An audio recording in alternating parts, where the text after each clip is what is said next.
Okay. Good morning. Let's go ahead and get started. My name is Janet Ng, Hearing Officer for San Francisco Public Works. Kim Stevens is the clerk of the hearing this morning. This hearing is being recorded and a sign-in sheet is at the table on the front. Please be sure to sign in for our records and so that if necessary, we can contact you in the future regarding the item you are here for. This public hearing is being held to consider one item, order number 201485, to consider protests filed with respect to the issuance of tentative approvals for the following applications for personal wireless service facility site permits. Permit number 18WR0423 at 383 Elsie Street, number 18WR-0243 at 1365 Chestnut Street, number 18WR-0347 at 599 Valencia Street, and 19WR-00021 at 45 Bronte Street. My job as the hearing officer is to gather the facts for the hearing items, listen to your testimony, and help the Director of Public Works make determinations. I will not be making any decisions today. Instead, I will forward the findings from this hearing and make my recommendations to the Director. The Director will make the final determinations.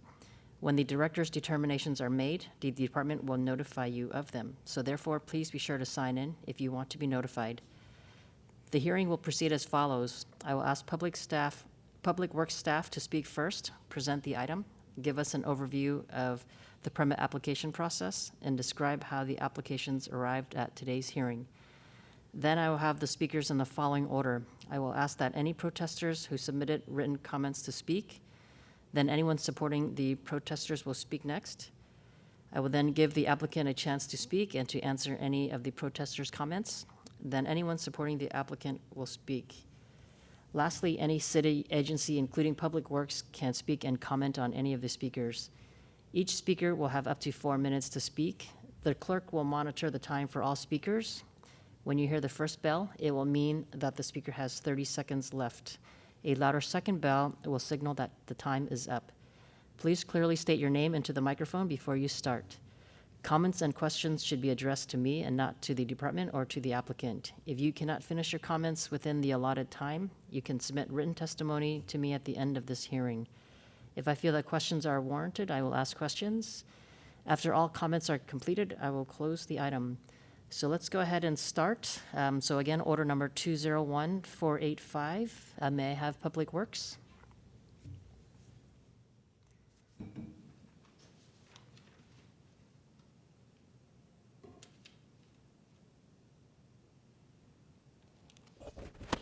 Lulu Bryan.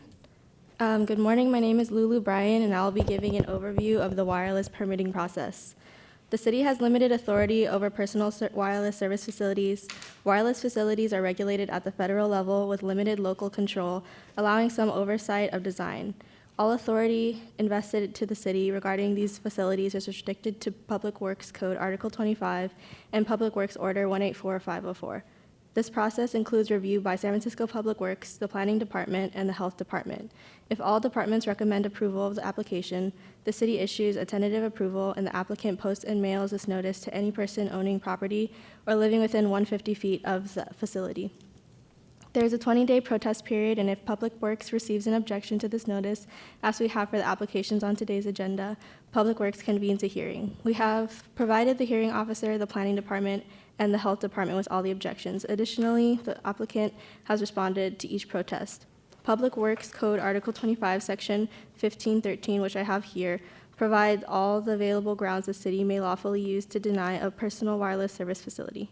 The first ground is if Health Department incorrectly determined that the application meets Article 25's health compliance standard. This would mean that the facility would not comply with the Federal Communication Commission's emissions guidelines. The second ground is if the Planning Department incorrectly determined that the application meets tier compatibility standards. This would mean that the facility would significantly detract from the defining characteristics of the adjacent neighborhood. The third ground doesn't apply to today's application since none of them are proposed adjacent to a city park or open space. The fourth and fifth grounds is if Article 25's requirements for obtaining a wireless permit are not being fulfilled, or that there's a proposed modification to the design and that modification would not comply with Article 25 standards. For all the applications on today's agenda, we believe the tentative approval was issued correctly. The Health Department found that all applications meet Article 25's health standard, and under federal law, the city cannot deny an application for emission concerns if the facility is found to meet FCC guidelines. Additionally, the Planning Department found that all applications meet the tier standards and will not significantly detract from the defining characteristics of adjacent neighborhoods. Finally, there is no evidence in Public Works possession that demonstrates that these applications will not comply with Article 25 and Order 184504 standards and requirements. Finally, Public Works has noticed that majority of the protests filed for these applications centered around public health concerns, so we wanted to briefly add in some comments about the inspection and enforcement of wireless facilities. If Public Works decides to approve these permits and the applicants install the facilities, within 30 business days of completing installation, the applicants would need to file verified statements from registered professional engineers that the installed facilities comply with public health compliance standard. Additionally, within 5 business days after receipt of a notice of substantial completion of installation from an applicant, Public Works must inspect an installed facility. These requirements are in Order 184504, Section 16 and 18. We will be here for any questions. Thank you. Okay, thank you. So permit number 18WR-0423, do we have any protesters who submitted written comments who would like to speak? Okay, do we have any protesters in general? Is the applicant here who would like to speak?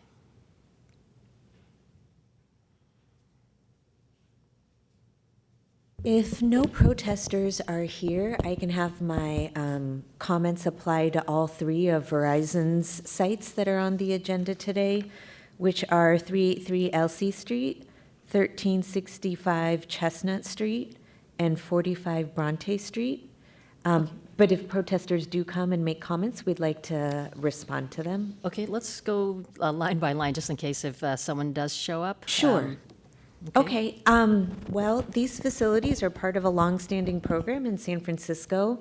Verizon and the other wireless carriers have worked with planning, DPW, DPH, PUC, the Historic Preservation Commission, and other city agencies to develop the current design, which is proposed at all 3 of these sites. With respect to radio frequency emissions, the FCC has primary jurisdiction over radio frequency emissions, and they establish the emission exposure levels. They work with the EPA, FDA, National Institutes of Health, and other federal agencies to determine what the exposure limits should be. And the city's job here is to ensure that the carriers comply with the FCC standards.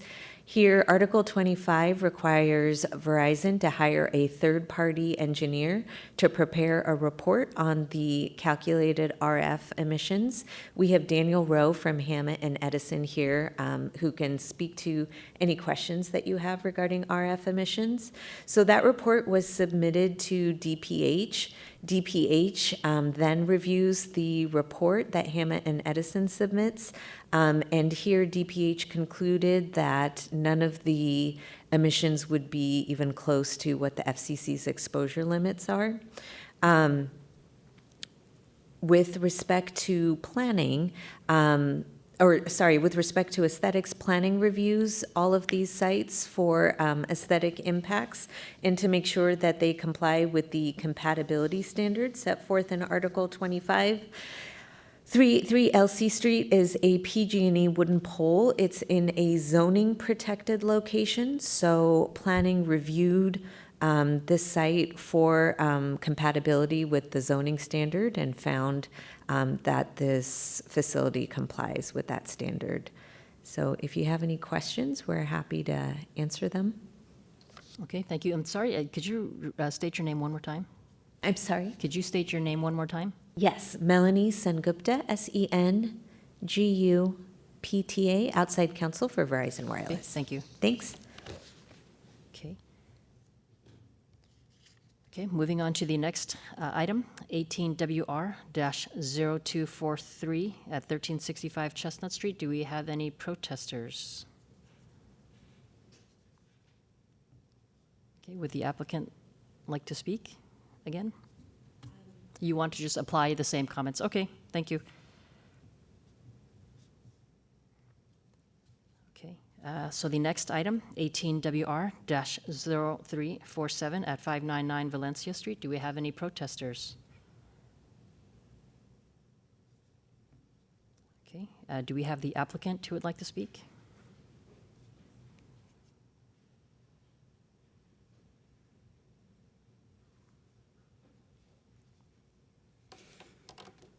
Good morning. My name is Laurel Ferguson. I'm a consultant for AT&T who helps with the filing and subsequent approvals of wireless facilities in San Francisco. We received one comment of protest for this application at 599 Valencia. It was in regards to DPH's review of the application. We responded in full to that comment on Thursday, July 11th. And we believe that DPW was correct in issuing the tentative approval and that DPW planning and DPH's approvals were done correctly. Do you have any questions? No questions, thank you. Thank you. Moving on to the last item, 19WR-00021 at 45 Bronte Street. Do we have any protesters who would like to speak? Yes, please come up.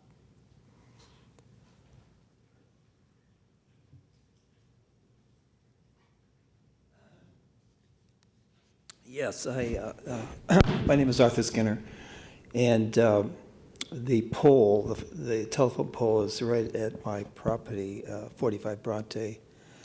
The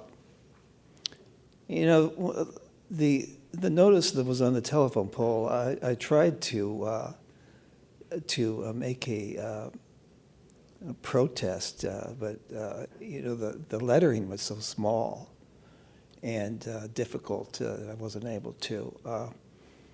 I don't really trust this equipment.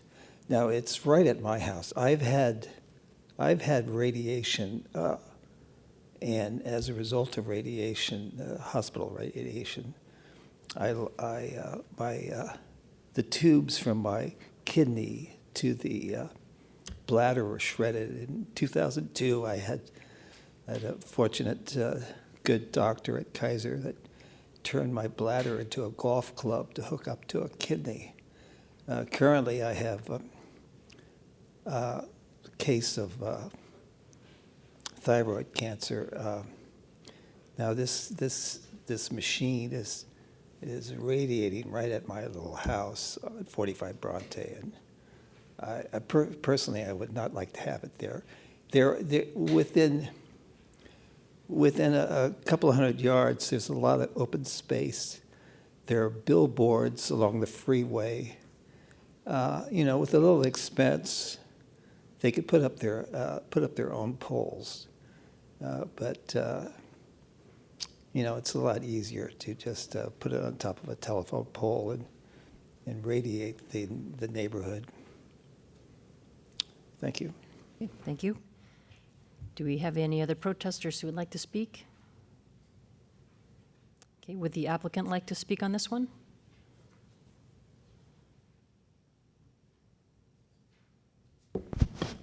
Melanie Sengupta, outside counsel for Verizon Wireless. The protester brought up a few points. First was with respect to noticing, so I just wanted to make clear these materials have all been submitted to DPW as part of the application, but this is the noticing radius. This is where the proposed pole is. So all of these addresses were noticed, and it's a standard 12-point font notice. And of course, if the protester has special needs, we're happy to accommodate that and provide these things in larger print. One of the other points that the protester brought up was, the location of this pole and the fact that he's saying that there are billboards and other things in the vicinity where these could be located. These are relatively low-powered facilities.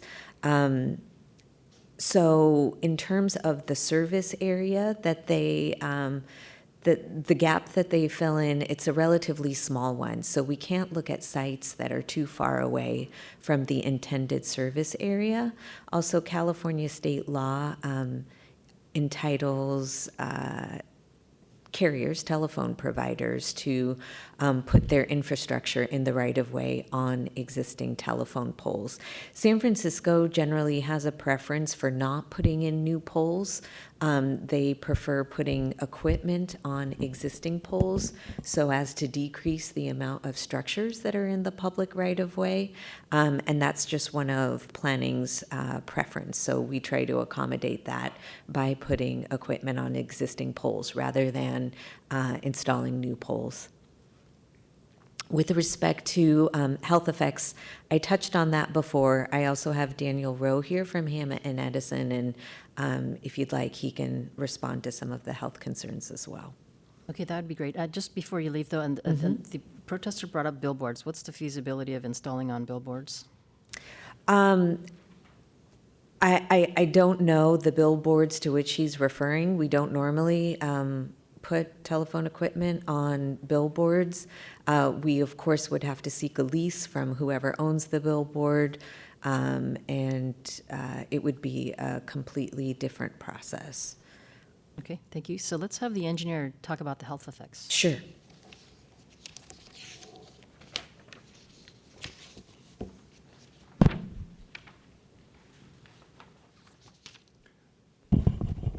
Good morning. My name is Daniel Rowe. I'm an engineer at Hammett and Edison. While our firm did not prepare the EME report for this specific site, the report was prepared by EBI Consulting. Our firm was asked to review the material that EBI Consulting provided to the city and provide our own analysis. We agree with the conclusions of EBI Consulting that the site would comply with the FCC limits. EBI found that at any nearby building from the site, the maximum exposure level compared to the FCC public limit would be 1.2%. And the reason that the exposure levels are so low, for one thing, at 45 Bronte Street, is that the directionality antenna is pointed not directly at the building. The actual area that 1.2% occurs at isn't at 45 Bronte Street because of the way that the antennas are oriented. They're oriented up and down the street, not towards any building. And the FCC standard states that at any exposure levels below the standard, there are no adverse health effects, regardless of the time of exposure spent in electric fields or the level of energy, as long as it's below the standards set by the FCC. The reason for that is that the FCC standard is based on a threshold, where as long as the energy level is below that threshold, the human body doesn't see any kind of adverse health effects. I'm available for any questions if you have any. Okay, thank you. Do we have anyone else who would like to speak on this item? Okay, those are all the items. Do we have anyone who would like to speak on any of the items? Yes. I want to express support for 3LC. Okay, please come up. Hi, my name is Joseph Friesen, and I found out about this permit through Nextdoor. Some people posted about it and expressed concern about it, and I was worried that it would be blocked. So I came here to express my support. My support for the cell phone tower covers kind of, I guess, three categories. One is that there's a lack of broadband competition in San Francisco. We have two basic wireline providers, which is AT&T and Comcast. AT&T mostly provides ADSL in a lot of neighborhoods, including Bernal Heights, which is where I live. I live in Bernal Heights, not next to 383 Elsie, but I live within maybe 15 blocks. So there's AT&T, which mostly provides ADSL, which is not really a modern spec anymore. It doesn't keep up with, for example, with video conferencing. I once had ADSL because I disliked Comcast so much as a company, but I found ADSL was simply inadequate for any sort of modern internet needs.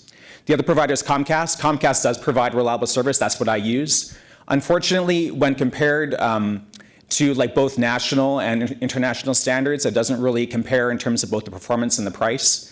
So I do think that given that internet access and broadband access in particular is really in reality a human right at this point, that to participate fully in the modern economy we need broadband.